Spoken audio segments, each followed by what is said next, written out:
Hello everybody, I'm Dr. Ganknstein. Welcome to the forest. This is the updated Interceptor Bogank build. This is a high-speed, hot pursuit Bogank build. It's a lot of fun, and it's great for intercepting people going from objective to objective. It excels in the forest or open areas, not so much in towers. Too fragile for that. Too precious is what it is. Too precious for that kind of stuff.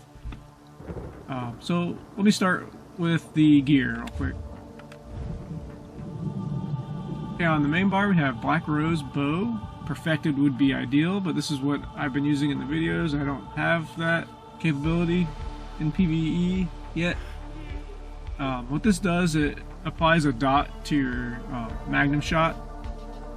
That's, as you can see there, 65% of your initial attack. It does poison damage every 2 seconds for 4 seconds. This is pretty nice for those guys who dodge roll a lot or other Nightblades. Sometimes all you get is that magnum shot off, and it applies some kind of pressure, an additional pressure, and it has a chance of proccing your weapon poisons. Now, something to note is this poison from the magnum shot, it won't proc your scavenger, and something that was probably changed. Holy crap, that was loud.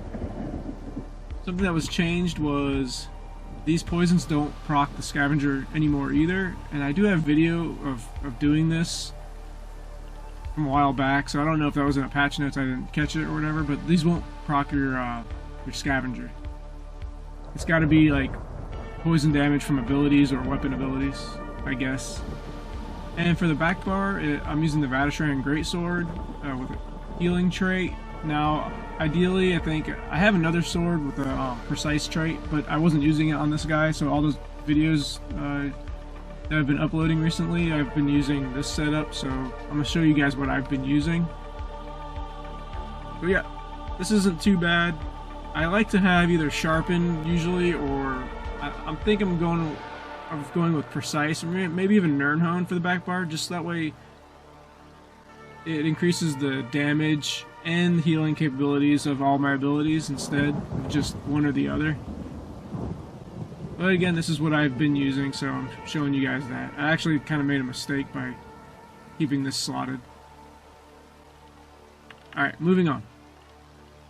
The other set is Venomous Smite. I kind of like the dot pressure this applies. Again, some of these targets like to roll dodge continuously. So they can roll dodge all day long and choke on poisons. Hopefully it kills them. Maybe it won't. Oh well.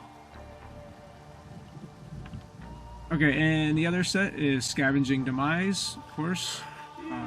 This is nice because it gives you some more additional crit along with the Venomous Smite. Pretty much the same four item slot, whatever. The 4-piece bonuses are the same. And then, so what this does is, your poison damage has a, when your poison damage procs, or not procs, when your poison damage crits, it will summon the Scavenging Maw after 2 seconds. It'll form like a circle on the ground, so it's kind of telegraphed. And it seems like a lot more people are catching on to it, and that's kind of why I went with the Venomous Smite, so I get some kind of damage applied to these guys. Anyway, the Scavenging Maw will pop out, punch a guy in the face, and he applies minor vulnerability for 15 seconds, which is pretty nice. So that will also make your poisons hurt more, too, if he actually hits it. But yeah, it's pretty nasty. I like it. It looks cool, too. But yeah, everything is medium, obviously, and divines, except for I have 2 well-fitted pieces. And I went with tri stats on the legs and the chest piece.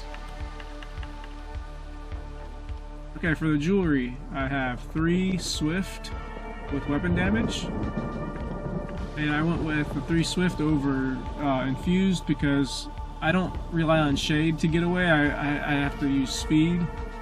So if you're comfortable, I would either use shade and move slower, you know, get these infused and utilize shade to escape, or just go with swift and just run around all fast and stuff.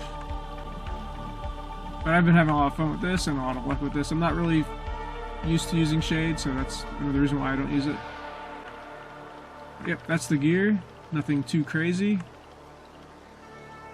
If I forget anything, just go ahead and ask in the comments, I guess, or whatever. Okay, let's go over the character sheet real quick. Okay, I'm a Wood Elf, everything in stamina. I went with Wood Elf for a little bit of penetration and mainly for the additional speed. The stats aren't crazy. It's kind of a well-balanced setup. Nothing too great in any one area. Okay, for the food, I went with a Tri-Stat, whatever. Doesn't matter what it is. Just I went with Tri-Stat because I want a large Magica pool also. The Lover Mundus for penetration purposes. Got to have a little bit of pen. Feel comfortable with at least 10,000 penetration, and of course you can apply Major Breach on your targets, or even to go even deeper.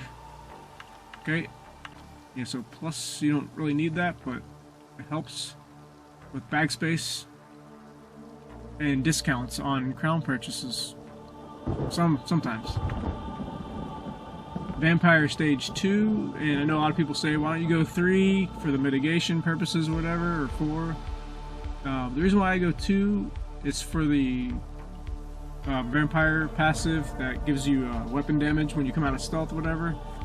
And I only go 2 because the additional ability cost starts to add up when you have really horrible resource regen. So that's what I'm comfortable with. But if you're, not comfortable with this, or whatever, you want a higher ramp stage, by all means, go ahead and do that. This is what I'm using. Okay, so that's the character sheet. We'll go over the skills. I know this is not a super fancy video, whatever. I'm just trying to get this build video out because I know a lot of people ask me, what are you using? So here it is. Okay, front bar, we have Lethal Arrow. This is like, you have to have that to be a bow ganker. It doesn't count if you don't have this on your bar, and you can't call yourself a bow ganker unless you have either this morph or the other morph of Snipe. Yeah. Alright, and then Poison Injection. This is pretty nice. Something I've noticed too, pardon me, something I've noticed too is your Scavenging Maw has a chance of proccing twice during the duration of your poison injection. I've seen it happen with my own eyes, I'll tell you. Alright, and yeah, the dot from this can also proc the Scavenging Maw, by the way, if it crits. Then we have Camo Hunter for the additional crit, Major Savagery. The detection part on this isn't too great. It's a little bit better than it used to be, but it feels like it's not as good as Mage Light. And the Magnum Shot to knock people around. It's good. It's kind of like your only real form of crowd control. Fortunately, it's direct damage, which can get roll dodged a lot. Then I have Reaper's Mark. This is mainly because I want something from the assassination line on this bar for the hemorrhage passive and some of the other additional assassin line passives. Like if you look here, this one a little bit more crit, and then for the hemorrhage passive here, increase your crit damage by 10% with an assassination ability slotted, and you get minor savagery when you punch somebody. Of course, Relentless Focus might be pretty good. I just didn't want too many stamina abilities on here. I might go with the Magica Morph. A friend of mine's doing this, and he says actually tooltip is actually higher than his stamina one for some reason. But I'm just, yeah, I don't like to have too many of one or the other. Like, I don't want all stamina on my bar because then I'll probably end up draining my stamina too fast. That's just how my playstyle, I guess. But Reaper's Mark isn't too bad, and plus when someone gets marked like this, sometimes they just panic for some reason. And it's fun to watch them. And yeah, it's a lot of fun. Then we have Toxic Barrage. This is nice too because it will also proc the Scavenger or Venomous Smite, whatever, if it crits. I like this one because you can move while casting it, and as an Interceptor build, you want to be able to move while shooting, and it's really cool when you jump in the air and shoot somebody with it. Okay, for the back bar, we have Shadowy Disguise. It's obvious, you know, you gotta be sneaky, you're squishy. This is like your only form of defense almost. This is movement and speed. And then we have Leeching Strikes. This is to help with stamina sustain. That's what I use it for anyway. The other bonus is okay.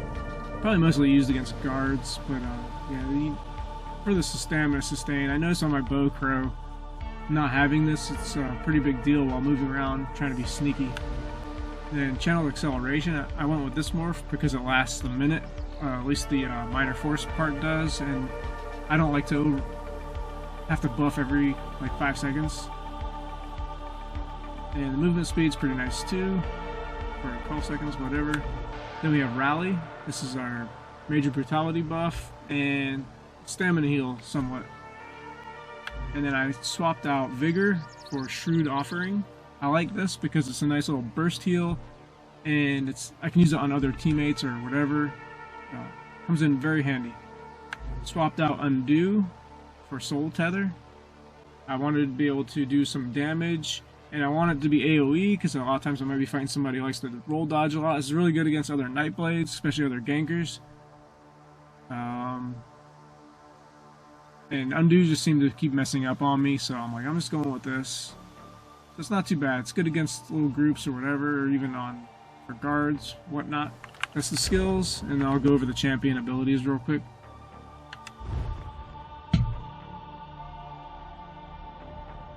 Okay. I'm not going to get too deep into this. I'm just going to go over the slotted champion abilities. So first I have Wrathful Strikes, Fighting Finesse, Deadly Aim, Master at Arms, and this is what I've been using. I mean, this might not be the best setup, but again, this is what I was using in the videos, and that's what I'm showing you guys. And it's been working for me so far. Okay, so the red tree, we have Hasty. Obviously, we got to max that out. We want to be faster. Celerity, increase your movement speed by 10%.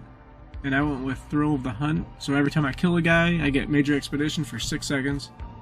And this is nice, especially when you're like trailing like a group in the woods or something, and a lot of times I'll kill somebody in their back end, and I'll have that Major Expedition. I'll just move up ahead into the gank line and try to get some more, pick them off. It's very useful. I like it. Okay, let's see here. We have Slippery. It's really nice, especially if you get hit from stealth or whatever, you're stunned or whatever.